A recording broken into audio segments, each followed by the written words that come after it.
Welcome, Rose and Caroline. I'm so excited to speak to you both after seeing you on Shark Tank.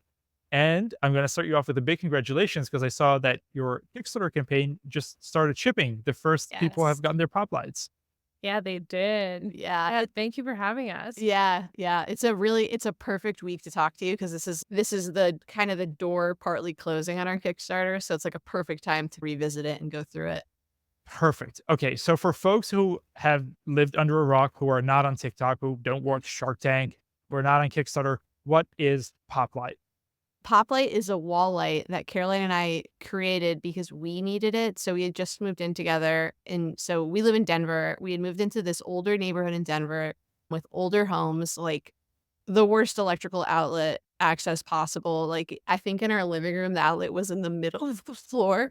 In our bedroom, there was a single outlet. It was by the door frame. It was just like so inconvenient in such an old house. So we wanted to put in wall lights and we learned that it was really expensive, really messy, and just not something we wanted to tackle, especially because we knew we were going to move soon. Our bedroom was teeny tiny. So like wall lights were what made sense for us. Yeah. And we were like, oh, we'll just buy like a cute stick on wall sconce, but it didn't exist. And then we were like, okay, it doesn't exist, whatever. And we're not going to do something, we're not going to add a light that's like too utilitarian. We really care about what our space looks like and feels like. We wanted our home to feel like a home. And we kept coming back to this problem of we really want like a cute wall light option. So we basically came up with the idea for it because we needed it. And then we had almost a year of ideating, really thinking about the product design. And then maybe 6 months to a year into that process, we were like, we need to take this seriously. We really think this is a strong product idea. Mhm. Yeah, and Yeah. this is Caroline. I'm pretty handy, like, I can do electrical work, I can do drywall, but, like, our house was old, and I'm sure Yeah. something always goes wrong when you open up a wall. And so sometimes even if you're handy, the project is just, like, not a possibility. And, yeah, like Rose was saying, we really like aesthetics, and a tap light was just not gonna cut it for us. And Rose has a lot of ideas. She's, like, constantly looking at the world in a way that I find really unique, where she's, like, ideating and finding gaps and solutions to problems, and so she comes up with ideas of things we can do all the time, but this one really stuck. Yeah. And then a lot of product testing and trying to find product market fit, like not just talking to your friends and be like, do you think it's a good idea? Which is an okay test, but your friends are going to try and be nice to you. But really trying to testing with Facebook ads. Could we get people to give us their email if they were interested in this? Mhm. It was a long answer. That is a great answer, but I just want to rewind a little bit because a lot Mhm, of people have ideas and mhm. you just moved in together and sure you have this idea for a light, but there's a big gap between having that idea and friends saying, "Oh, that's great," and actually going ahead and doing it. So I'm assuming you're not professional lamp makers right now. Mm-mm. I'm assuming at least at the time you had full-time jobs or other obligations. So then what was it that made you so convinced that you were gonna, in addition to the life that you already have, make lights? Honestly, the answer was just like a lot of research, looking out into the marketplace and being like, is there anything like this? Is it unique enough that if we make it, it'll be interesting and exciting? If we were to make it, what would be our plan for getting it to people? We've obviously leaned in a lot to organic social media because we were like, when we thought about this and the idea for it, we were like, this is a very Instagrammable product. That's a great and approachable way for us to bring this to market. Because I think if your product isn't like a sexy, visible product, it's hard to be like, yeah, it's a social media product. So just thinking, like, hey, okay, that's approachable. We could maybe think about that. And then just like leaning into there's nothing out there like it. The products that are out there that are like close to it are missing features that we think we can create.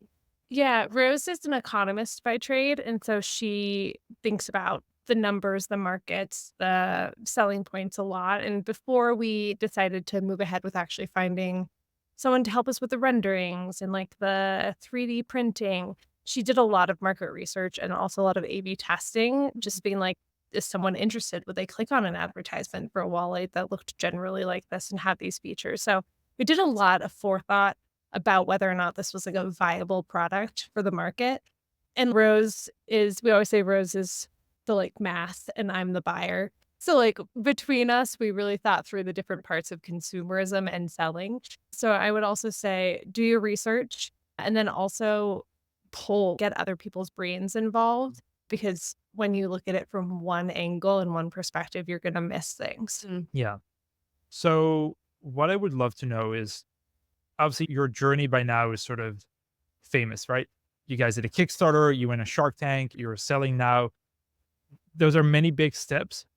But for folks who are listening who are a couple thinking of starting something like this that have a great idea that don't necessarily have institutional funding, VC funding, what kind of like costs and things and processes do you go through before you even hit that first milestone of launching your Kickstarter? Because I'm sure, like you just mentioned, rendering, 3D printing, all of that costs money. And you need to find folks to help you with that. Can you just break down what those steps were and roughly what it costs to get to that point?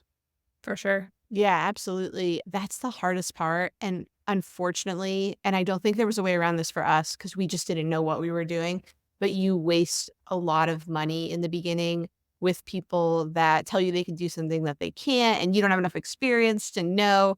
We spent a lot of money on ridiculous. So, for example, we were working on 3D renderings of Poplight, and you do a lot of prototyping in the beginning, and those are all 3D printed in the early stage for a product like ours. And we got a 3D print from a product designer we were working with. And so our product's a wall light. It's like, it's wall light size. We got this 3D print. It came in a humongous box. It was like, it's 3 feet across. It is humongous.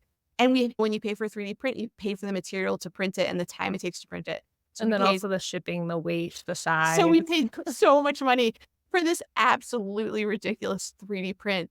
And we just didn't know. Like, we didn't ask the right questions. And it took so much time to find a team that could help us get to the quality of product we wanted. And along the way, it was just like so many U-turns of just making mistakes and then finally getting the professionalism and experience to.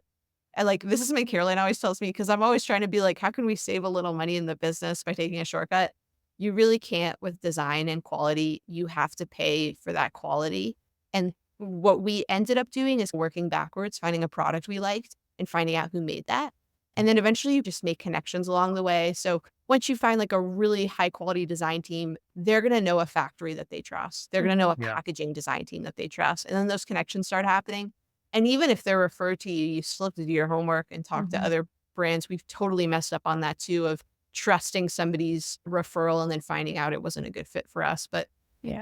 there's I really just think you have to make mistakes Yeah. and then you'll learn. We think a lot about how you can have two of these three characteristics. You can have time, you can have money, or you can have quality. And in thinking about this product, neither of us wanted to compromise on quality. Like, it was really important to us that we delivered a product that was fantastic. Like, we really wanted it to be something that people weren't like, I like this, but. And obviously, there's going to be things that people would want to change. And we're so happy to receive feedback and iterate. But we really wanted to not compromise on quality. And then the balance that we strike is that I would always like to spend more money, and Rose would always like to spend more time on something. So she's always like, how do we do this on the cheap?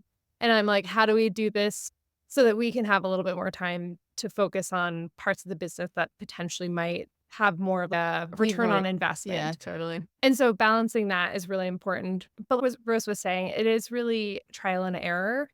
But something that we leaned into is people giving us their recommendations, people they've worked with that had a good experience. And even if you get referrals and you get people that they've worked with and talk to them, like, really ask hard questions. And also ask people what questions to ask, because those who have gone through it really don't want you to make the same mistakes that they made. And obviously take it with a grain of salt. The way that you do business is going to be different than someone else. But ask them what they wish they'd known, ask them what they wish they'd asked, ask them what regret they have, and then really try and focus your vetting with that information that you glean from people who have already dug themselves into a little hole and had to work their way back out. Yeah. Those are great questions that I'm actually going to ask you in a little bit. What what do you wish that you had known? But just to drill down on this a little bit, because I get this question a lot from folks.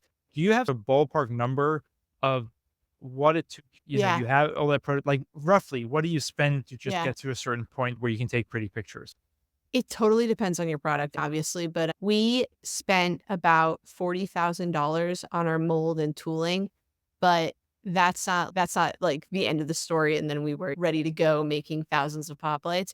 I think in total we spent about $70,000 really getting everything set up, designing the product, perfecting the tooling because there's changes that still need to happen even when you get to the tooling phase.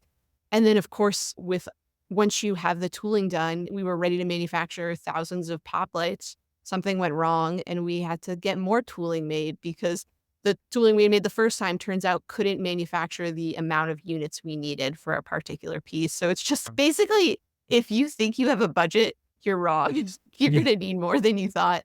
And this is an interesting part about, I'm sure we'll talk more about like the Kickstarter specifically, but like we thought we knew 60% of what we would need to know in the Kickstarter to run a successful Kickstarter, give people reasonable timelines, get the product to market. In hindsight, we probably knew 2% of what we needed to know because you just have to go through it to learn it. Yeah. Okay. So roughly 70K just to get the product done and with the tooling and with some setbacks, which is not Yeah. bad, which is not bad at all. And again, this obviously varies per product, Yeah. but yeah, thanks for sharing that. I just think people Yeah. like to have these different numbers. So you've done all that. You've developed the product. You did the tooling before the Kickstarter. Is that right? I think so. Yeah, we Yeah. went into the Kickstarter a little naively being like, okay, we have our tooling. We're ready to manufacture. The Kickstarter money will help us pay for our purchase order. But obviously it wasn't A to Z. Like Yeah. there were so many things that went wrong along the way. Yeah, we were really proud of ourselves. We were like, we are ahead of schedule. We will deliver this before people even can forget about the product. And then obviously there was a problem with the water in the Panama Canal. And there are just so many issues that Yeah. you cannot control for. But we thought we were ahead of schedule. And honestly, everyone that we've talked to who's done a Kickstarter has had the same experience. You can be as confident as you can be. But that's also part of the beauty of Kickstarter, right? People are there with you from the beginning. And yeah, we'll get into that, I'm sure. Yeah. Okay. So the Kickstarter is that first big milestone then in your journey. This is where people learn about it for the first time, or at least get to engage with you and support you. You got funded within the first hour, I believe. 20 Yeah. minutes, 22 minutes. 22 minutes, yeah. There we go. So how does that happen? How does one get funded within the first 22 minutes? You have a little social media mama named Rose. Rose has just like really tackled this from all angles. She really built up an audience around the journey, the story, the product, and really made sure that people were like engaged and excited and also had them buy in. We had people vote on the colors that we were going to produce. We were constantly getting feedback. Anyone who signed up for our listserv, we would email them and be like, hi, how'd you find out about us? Tell us what you're looking for in a light. And so she really did a fantastic job building community before Kickstarter happened or started. And we were up in our kitchen at 3 a.m. prepping, making sure everything was ready to go. And I think the excitement that was built around that was really just the springboard for our minds being blown. 2 minutes was not what we expected at all. No, that's crazy. And is that social media presence and all the traffic, was that organic TikTok or was it some paid ads as well? Yeah, we did run paid ads. We spent, I want to say about $200 to $500. We spent $500 the month of the Kickstarter. And that was just to capture email addresses because along with the organic social media posting, I think the most important thing to do before the Kickstarter is build an email list. We used the Kickboom. Is that what Philip? No, the Kickboom method. They have a book called Crowdfunding, the black book that I bought for everyone I knew. I can send you the link because it is a really helpful book. But we set up like a VIP process where people could deposit $1 and get early access to our Kickstarter deals. And that worked really well because then you can do a little bit of inference about, okay, somebody gave me their credit card for just $1, not me, but like they deposited $1. That means they're probably pretty high intent that when the Kickstarter goes live, I should expect maybe 30% of those people to actually buy product. And then you can think about the math there. But we were able to, I think we had about 6,000 emails when we went live with our Kickstarter, and we've been engaging those emails. We were talking to people. We also, something that's really important, and I think especially more important now, like in the last few months more than ever, is that it's getting harder to send marketing emails because the rules around sending emails are getting stricter. And so what we did was we sent emails to people that engaged with them, asked them to respond to us and answer a question. What color Poplight would they like? What would they like to see in the product? And once you do that, you go from being like a spam email or a marketing email to being in their inbox, which meant we were like front and center. And I think that's really important. And that helped us gain higher quality email leads because you can be like one of millions of marketing emails that somebody gets every day. But once you're in the inbox, it's really powerful. That is very advanced stuff, by the way. That is because like this is I do this for a living, and when I say this, it blows people's mind. But that's such a great tip for email deliverability to have a conversation with folks and ask Yeah. questions in your marketing emails. That is incredibly important. And yeah, to your point, that it's getting harder and harder every day to land in that primary inbox. Yeah. And this is where so many people they'll spend so much money on collecting those leads, and then if it lands in promotions or in spam, that's just money. Yeah. That yeah, super Totally. super smart. The TikTok aspect, was that something that you were already doing before launching your Kickstarter, or did that come after?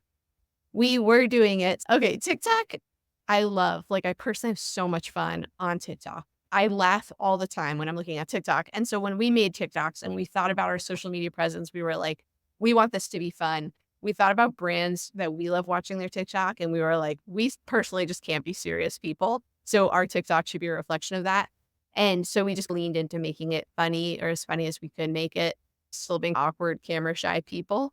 And I was just making content and I would try and learn from it. So I would look at my videos and be like, okay, this one did better. More people watched it. More people liked it. It got more comments. And I'm noticing it was better lit. It was in natural light. It looked better versus this video. It was a little darker. It didn't do as well.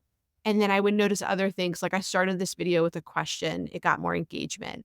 And so just looking at just trying and trying. And then also not being embarrassed to like, if you find a template for the video that works, just keep doing it. And that started to kind of work. We were getting like a few thousand views, but then we had one go viral and it was really just showing how the product worked. And that was like an aha moment where I was like, I keep trying to like think I'm like this funny TikTok creator. And I'm like in my 30s on this platform that's made for like much younger people. And I was just like, I just have to show people what this is. And that TikTok went viral. And that was actually like a huge part of our early like momentum because that's how Shark Tank found us. A producer's Oh, wife saw our TikTok and then a producer reached out to us. And I didn't respond to his email for 3 weeks because I thought it was a phishing email. I was just We like, this thought is it not was a real. scam. We were like, no, Yeah. they don't want to talk to us. But that TikTok, it just put us in front of more people and people were talking about us. And then brands started reaching out to us. Retail stores started getting more excited about us. It just helped us. It proved to me that just posting on social media, it can be embarrassing. You feel like you're making a fool out of yourself, or I do sometimes, but it's just a way to reach people that might be able to help you with something, or you learn something, or you get connected to something. But just being top of mind for people is the most important thing. yeah, and I think it's interesting what you said about A/B testing your way to performing TikToks, because I think a lot of people feel like there's just no way of forcing success on TikTok because it happens or it doesn't, and you don't know where you're going to go viral. But you're basically saying that you have a methodology to this. So you're looking at if a video performs well, what did I do in that video, and down to the lighting and how you start it. So you can A/B test your way to a viral TikTok, is what you're saying. I'm trying my best. I'm not saying I have the formula figured out. And like the algorithms it can be a little frustrating Mhm. because you're like, all these videos got hundreds of thousands of views. And then I post one and it gets 10 views. Like, what's going on here? But you just have to keep trying. And I think it's easy. I see creators do this, less so brands, because brands, I think, have to post. But I see creators get frustrated and be like, I'm done. They're working against me. I really just don't think it's like that. I think those platforms incentivize you to post every single day Mhm. and we'll get busy and we'll stop posting as much. And that's really just like us not prioritizing social media. And then you see how that affects your reach. So it's really just about, I think, just continuing to try. Hmm. Yeah, absolutely. Rose has just gotten curious. I think that's like the methodology, just be really curious. Like this one worked, that one didn't. What's the difference between the two? Let's try this with a little tweak. Are we getting closer? But then also just noticing your sample size, right? If you post 3 things and you're like, none of them worked. You posted Yeah. 3 things, keep going. Yeah, just get really curious. All right. So you have this this momentum from TikTok already building up. You're running some paid ads. You're warming up your email list. You're making sure you get into the primary inbox. You're doing a reservation funnel. So that's a lot. So no surprise there that you got funded in 22 minutes because that is actually, you're doing the work. So the campaign launches within 22 minutes. You're fully funded. Then what? How do you continue to grow that campaign further? Yeah, we kept creating content. So you get to the it's so hard and everything has been like this, but you work so hard for the moment when your Kickstarter goes live. It goes live. You're exhausted, but you have to keep going. You have to keep making content. You have to keep emailing people. You have to email the people that have already backed you and thank them and let them know that things are coming and you're so excited they're on this journey with you. You just have to keep going. And it's so hard because, like Caroline said, because we're on mountain time, we had to wake up really early to start the Kickstarter. It's a whole day experience. It's actually many weeks. Yeah. But you just have to keep going because that you have to. And I've learned this because I've made this mistake. I did this with our first viral TikTok when we were telling you about. I didn't keep going. I lost the momentum and then I had to start from scratch again. And so with the Kickstarter, we really tried to keep the momentum. We didn't do a great job of that because a lot of Kickstarters, we didn't deliver a product when we thought we could. And it was really challenging to keep the vibe fun and light through that experience.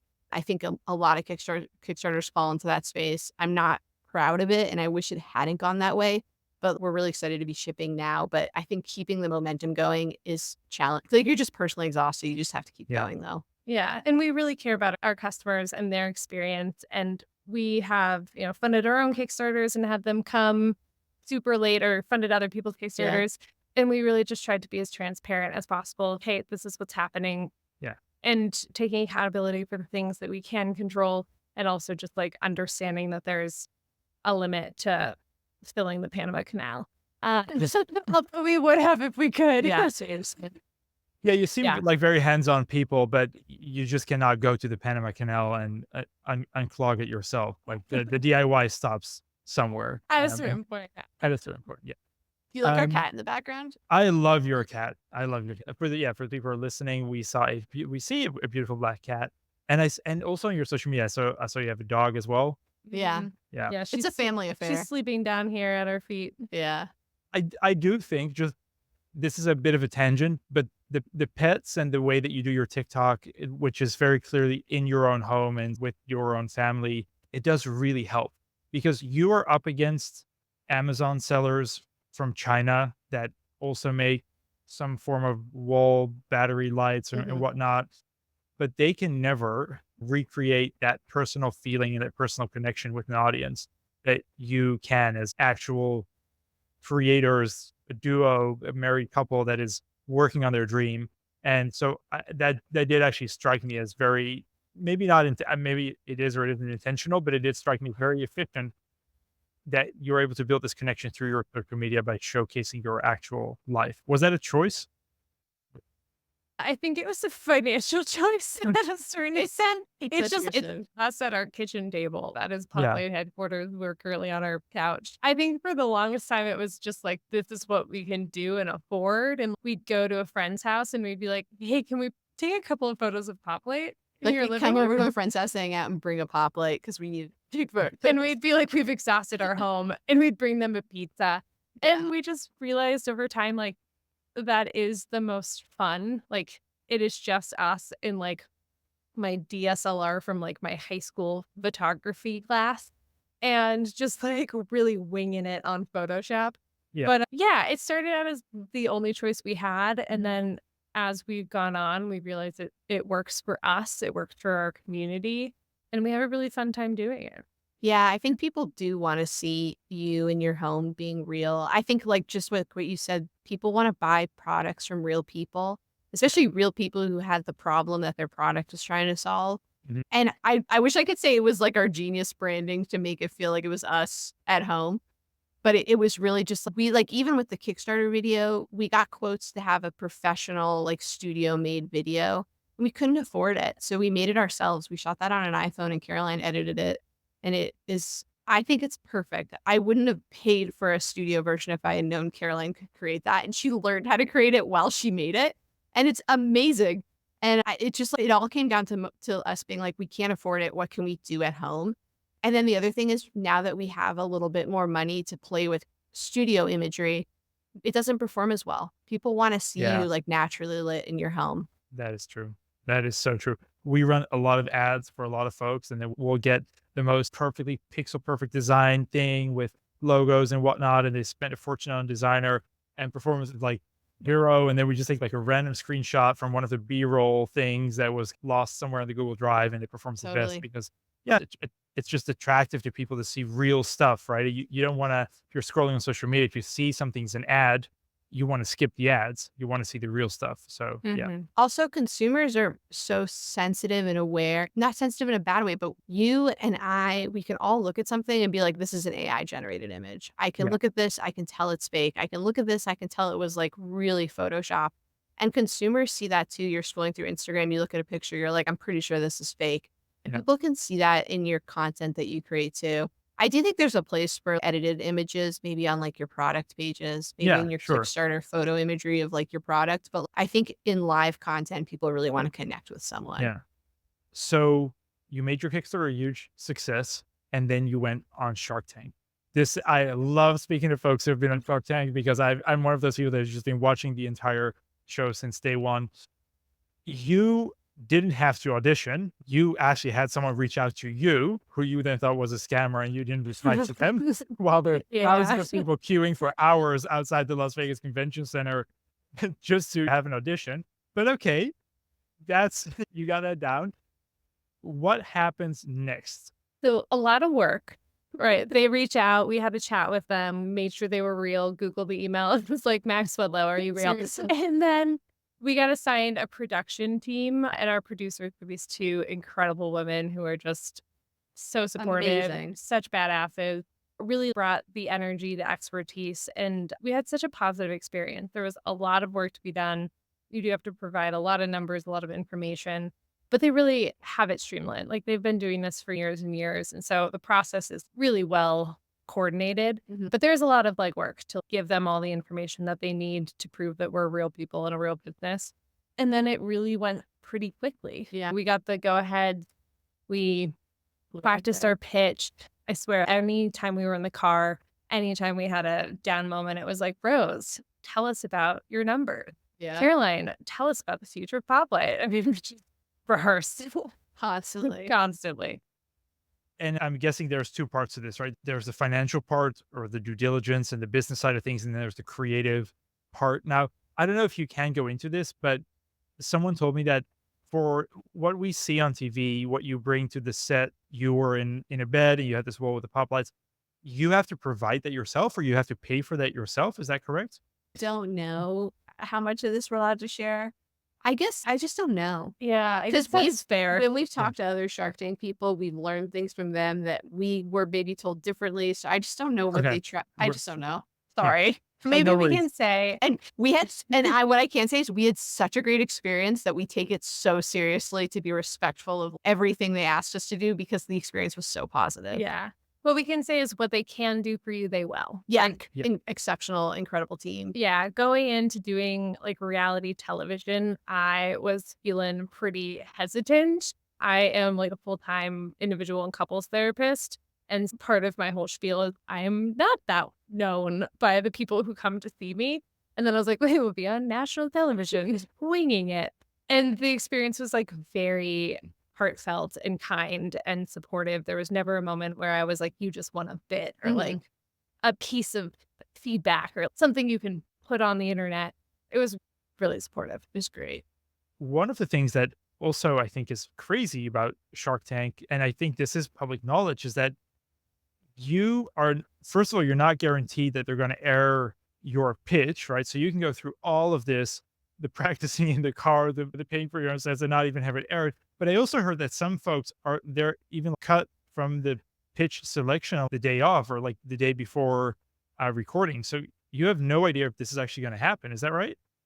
Yeah, it's a gamble. Yeah, it's, let's just say you're maybe an anxious person who's already at a pretty high level of anxiety. The whole experience is very, like, from finding out they want to talk to you to doing, I think we had a 6 or 8 month process of just when by the time they reached out to, by the time we filmed, we had been talking to them a lot. And the whole time they're like letting you know it might not happen. And then you go there and you're on set and they're still telling you it might not happen. And then in our experience, it's, I guess this is normal, but I don't actually have experience in it, but it's TV. So the schedule's changing all day. So we got there for what we thought would be an early filming and we didn't film until late into the evening. So like you're there all day at a level 10 waiting to do your best. So Yeah. by the time you go in there, you're like, I don't have anything left in me. And you just have to do your best. But yeah, the whole thing is there's a lot of unknowns. And I think, and I've learned this through every step of this process, the entire Poplight experience is you can't bet on anything. Like nothing is a sure bet until it happens. Yeah, until it aired, we filmed and they still were Yeah. saying like you're not guaranteed an air date. Yeah. You could not edit, something could come up.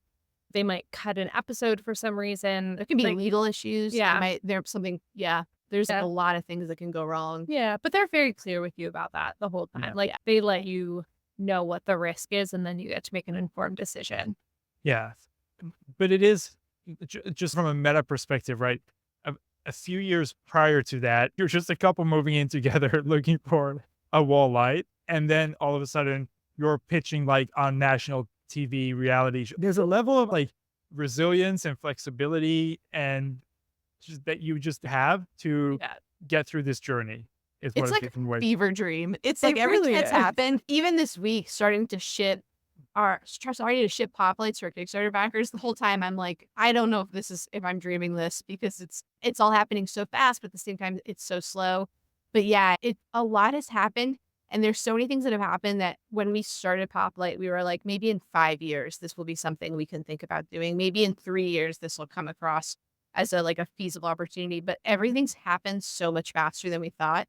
And it is a lot, like we talked a lot about whether or not we wanted to be on Shark Tank.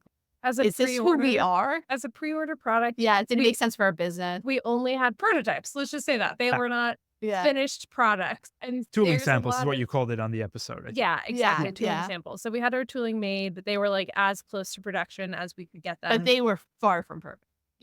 and so But Lori gave you a Yeah. compliment though. She did. And I Yeah. almost blacked out because I was like, oh my God, if Lori thinks they're okay, because you as the person making the product, your standards are so high. Like and us as the way we wanted to run this business, Caroline was saying, we cared so much about the quality. And when we brought those samples to Shark Tank, I was like, these are bad. They're going to see right through this. So when Lori said that, I was like, oh, I need to dial it down. yeah. But to your point, it absolutely is a whirlwind and it requires a lot of flexibility. And we both prioritized being flexible for Poplight. And then also just my job is flexible. I am my own boss. So there's a lot of responsiveness that could be allowed. But yeah, things are going to come out of left field. And we decided to just roll with it and make it work and pitch ourselves as we went. And great. you got a deal with Mr. Wonderful. Tell us about that. Has that closed? Are you in due diligence? How does that work after Shark Tank? Yeah, due diligence is a long process. The sharks, from what I've heard and from our experience with Kevin, they have it down to a science. They're doing this all the time. So I don't think it's anything like if we were like talking to a VC and starting from scratch. The sharks are like, this is their bread and butter. We're still talking to Kevin. It's a long process. But the team, it was so surreal to like, when the deal happened and we shook his hand and then he walked up to us and shook our hands, I was like, I cannot believe this is happening. That was for me the moment where I was like, this is real. Because when you're in the Shark Tank, I felt like I was like giving a speech in high school. I just totally blacked out and it made it real when we shook his hand. That was like for me when I came to. But like all of the sharks were so nice. And Kevin and his team have been so awesome. And they have communities and meetups and that's been really nice. So we've met, because we're in Denver, we've met other Kevin's invested in, and all those people we've met have been like phenomenal support systems because they're all doing the same thing you're doing. They're trying to build a business. They're trying to balance their families. Like it's been awesome to learn from other people that have been on Shark Tank. That's amazing. And regardless of whether or not you're on Shark Tank, I think I have mentioned this before, like people are happy to share their information with you. Yeah. Like it is so isolating to build a business from your kitchen table and feel like you're making huge mistakes and doing something that, you should have known better about. And the reality is that we've all been there and we will continue to be there. And the Shark Tank community has been really phenomenal in giving us recommendations and resources. but just reach out to people. Mm. If you have questions and you want to know how they're doing things, like I would say 9 times out of 10, people will make time for you. Yeah. Amazing. What is next for Poplight? You're shipping your Kickstarter this week as we're recording. You've done Shark Tank. What happens next for you guys? I know Caroline wants a vacation.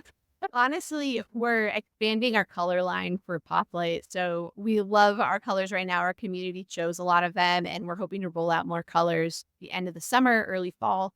Next year, we'll focus on new designs. So we'll be rolling out more Poplight designs, but it's really just about getting better at the things we're just okay at, expanding. We're going to bring on people to help us with some aspects of the business that have outgrown the two of us, which is going to be, I think, really great for us personally, but also just like great for our brand to just bring in people that have a lot of experience and can help us grow. But I think it's really easy to have this moment where you're like, we're going to do everything now. We're going to drop 1,000,000 designs. We're going to do 1,000 colors. But we really try and be like, what works for us? There's two people that are doing this, and we want to do everything to such high quality. Yeah. And I think it's just about staying focused on what our customers want. Yeah. But I think for the next month, we're going to be obsessed with customer feedback. We're going to try and FaceTime or get on Zoom calls with as many customers as possible, ask them how their Poplight experience is going. And it's just going to be about perfecting from there. Yeah. We are very cognizant of the fact that we have been a pre-order product up until this week. And so I think we both had some fears around, are people going to love it as much as we do? Also, some of the parts of the product that we obsess over quality-wise, we're like, will customers notice the things that we're really worried about? Will we get feedback on things that we didn't even consider? So we really just want to spend some time fine-tuning that customer experience, making sure the product is something that people love in their homes, will recommend to others, will grow with them. And then from that experience, building off of that into our new product lines and our new colorways, and just making sure that this is a brand that people love like we do. That's super exciting. And is this your full-time job now, or you're still working? For Rose, it is. It Rose, is for me. It's full-time for me. For Caroline, it's probably more full-time than she would look at. Yeah, I'm a individual and couples therapist, and that's my full-time job. But we do a lot of work on the weekends. We do a lot of late evenings.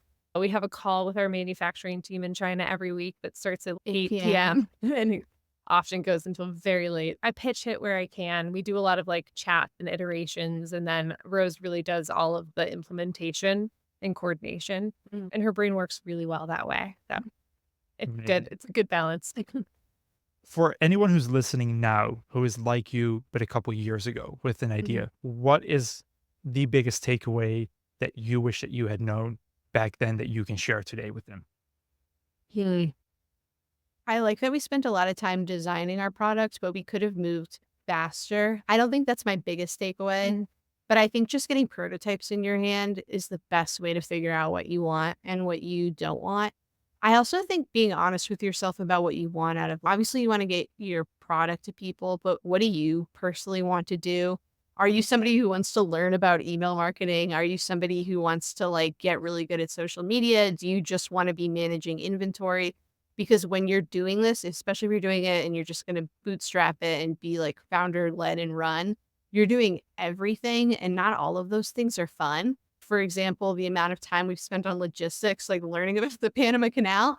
I never thought about the Panama Canal for one single second of my life, and now I think about it all the time. The term palletized shipping never was in my orbit, and now it's all we talk about. Yeah, and it's just, do you want to wear all those hats? Do you not? Can you afford to hire somebody to wear some of those hats? If you can't, are you comfortable wearing them? Because there's parts of running a brand that are just like, they're not fun, and there's like, your customers see 0.05% of the business. And then the rest of it you're doing behind the scenes. So that 0.05% looks amazing. And that part is really hard. Some of it's so thankless. And it's not like you're not in it for the fakies, but like people don't like, unless you're doing this, I totally underestimated how much stuff we had to do and learn about IP. I love intellectual property. I love talking to our legal team. They're amazing, but I do not understand more than Trademark, copyright, still confused. It's just so complicated. And I think just being honest with yourself about what you want to do, what you don't want to do, because if you hate what you're doing every day, it's so hard to do it well. At least for us, we have to like love what we're doing, do it really well. Yeah. Yeah. I always think about the fact that there is something for everyone. and it can't be everything. And so while we have really taken on a lot of parts of Poplight, just the two of us, because we had to, we are thankfully getting to the place where we can prioritize outsourcing to people whose bread and butter this is, right? They dream about email marketing and SMS, and then we're just like learning as we go. So I think knowing that you're not going to know everything, being willing to ask those questions that you might worry that you don't know the acronym, and that might make someone know that you aren't as, professional as you think you are. Just be honest, be real. Like you're starting something from scratch. So I would say recognize your limitations, be vulnerable and ask for help.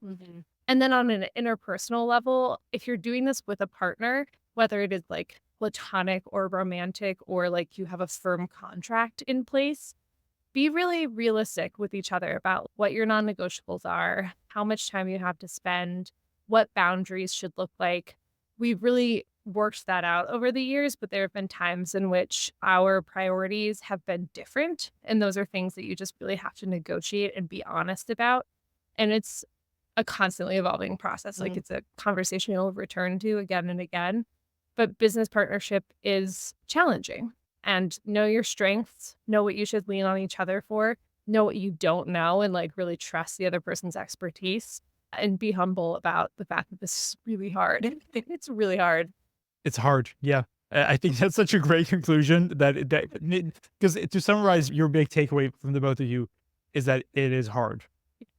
Yeah, It's really hard. it's really hard. It You have is. to get into it. And I do love, Caroline, that you are a couples therapist and that you're saying these things also a little bit as a couples therapist, because whether or not you're in a romantic relationship or just a business relationship, it is a relationship, and maybe seek out a relation therapist as a business couple. Yeah. Yeah, even if you're not married, having someone to help you navigate these conversations is really important, because oftentimes we have found, and obviously there's another level of being like life partners, but we have found that we're not always having conversations about what we're having conversations about. It's not whether or not we like the chat bot. It's like about time and prioritization and return on investment. Like there's so much nuance there. And the two of you or three of you, like you're not going to wheedle that out together. Like, get some help. It's Yeah. totally fine to get a third person in the room to help you dig in. There's I also like love that. even for a solo entrepreneur, it's not just our relationship, but if you were doing this by yourself, you have a relationship with your manufacturer.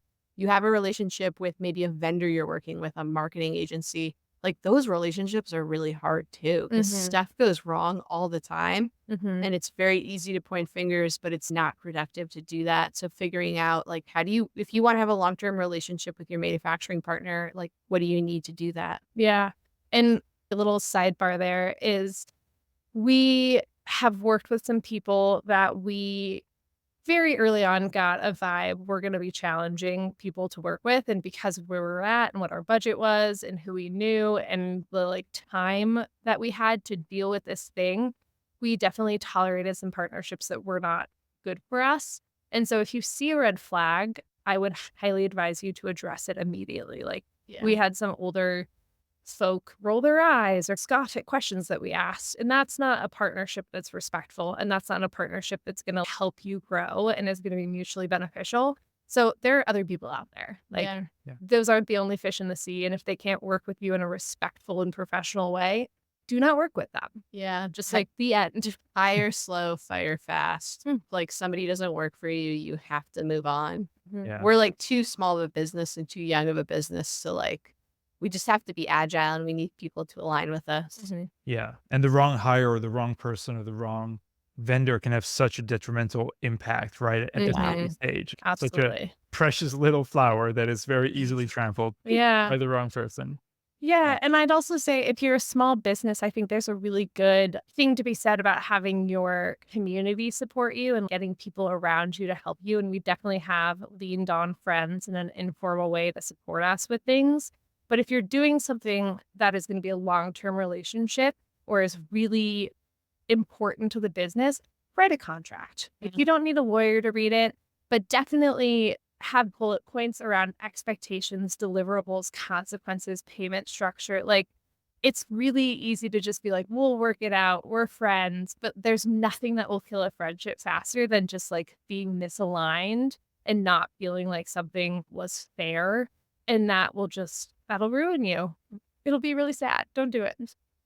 On that high note, Carolina Rose, thank you so much for sharing your story. This has been such a fun episode. I really love your story, and I'm very excited for the future. It's crazy to think that you've had this entire journey and basically you're just beginning. You're shipping this week. So I'm super excited for the future. We'll hold for you too. And thank you so much for your time and sharing your wise words with everyone listening. Yeah, thank you for having us. Yeah, thank you so much. It's so fun to talk about. It's a good time to reflect on it. Absolutely.